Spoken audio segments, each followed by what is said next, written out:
Imagine standing in front of international news cameras, signs of exhaustion and anxiety written all over your face, pleading with the public and tears welling up in your eyes as you beg for your pregnant wife and two beautiful little daughters to just come back home safely. You stand there on your porch, looking like a devastated, desperate father, while in reality, you are the only soul on this entire planet who knows exactly where they are. You know that their cold, lifeless bodies are hidden at the bottom of massive, dark crude oil tanks in a remote field, and that you put them there with your own hands just hours prior. This is not a horror movie plot. It is the terrifying, cold-blooded reality of what happened in the quiet town of Frederick, Colorado, on August 13th, 2018. Shanann Watts, a loving mother who was 15 weeks pregnant with a baby boy, along with her two daughters, 4-year-old Bella and 3-year-old Celeste, suddenly vanished into thin air, leaving behind a mystery that would soon expose one of the most chilling monsters in modern true crime history. The nightmare began in the early morning hours when Shanann returned home from a business trip in Arizona. Her close friend, Nicole Atkinson, dropped her off at around 2 a.m., watching her walk through the front door safely. But just a few hours later, the alarm bells started ringing. Shanann missed a highly important doctor's appointment for her pregnancy, and she wasn't answering any texts or phone calls from her family or friends. Terrified that something medical had gone wrong, Nicole rushed to the Watts home. The house was completely silent, locked from the inside, and Shanann's car was still parked in the garage. Desperate, Nicole called the local police and contacted Shanann's husband, Chris Watts, who was away working at a remote oil field owned by Anadarko Petroleum. When Chris finally arrived at the house, his behavior immediately struck everyone as incredibly bizarre. Instead of showing panic or rushing inside to check on his family, he calmly entered through the garage and took an agonizingly long time before opening the front door for the waiting police. Officers got once inside, the police discovered a scene that was strangely normal, yet deeply disturbing upon closer inspection. Shanann's phone, her keys, her purse, and even the essential medications for her young daughters were all left behind on the kitchen counter. No mother would ever leave the house without these items. Furthermore, the master bedroom bed was completely stripped of its sheets and blankets, which were nowhere to be found. Chris was hyperventilating, nervously pacing around, rubbing his hands together constantly and talking excessively about a minor marital dispute they supposedly had earlier that morning. He claimed she told him she was going to a friend's house, but his story made absolutely no sense.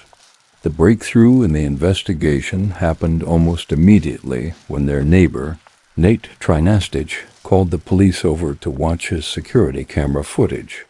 The camera captured Chris backing his large work truck directly up to the garage door at 5:15 a.m. that morning and loading heavy, bulky items into the back.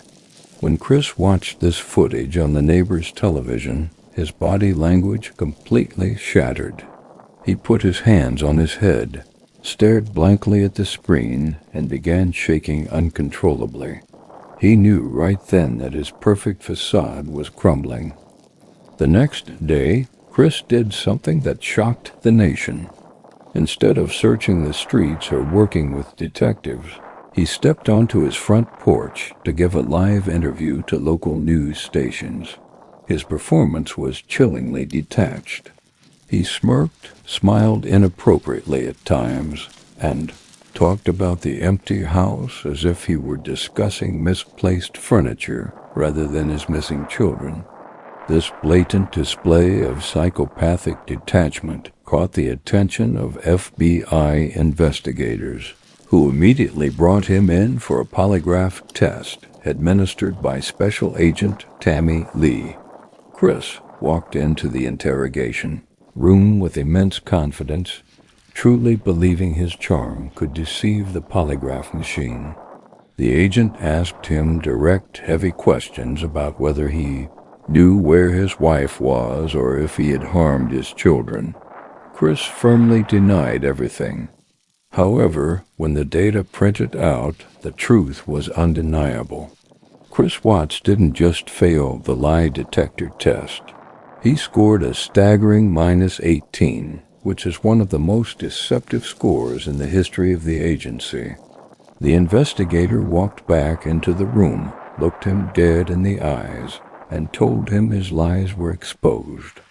Chris broke down completely, demanding to see his father. Under hidden surveillance, he confessed to his father that his family was dead, but he tried to blame Shanann, claiming she choked the girls and he killed her in a blind rage. But the detectives knew better. They had already discovered his hidden messages to a secret mistress named Nicole Kessinger, proving his true motive was to completely erase his old life to start a new one without any financial or family burdens. Chris eventually led investigators to the remote oil site, where the absolute horror of his crimes came to light. He hadn't just murdered his pregnant wife in their bed. He had driven her corpse to the oil field with his 2 daughters still alive in the back seat. In an act of pure, cold-blooded evil, he used a blanket to smother 3-year-old Celeste right in front of her older sister, Bella, and shoved her tiny body through an 8-inch opening into a massive crude oil tank. He then turned to 4-year-old Bella, who looked at him with terrified eyes and begged for her life, saying her final, heartbreaking words, "Daddy, no. Please don't do to me what you just did to Cease." Showing absolutely no mercy, he smothered her too and dropped her into a second oil tank before burying Shanann in a shallow grave nearby. The justice system left no room for ambiguity or open endings.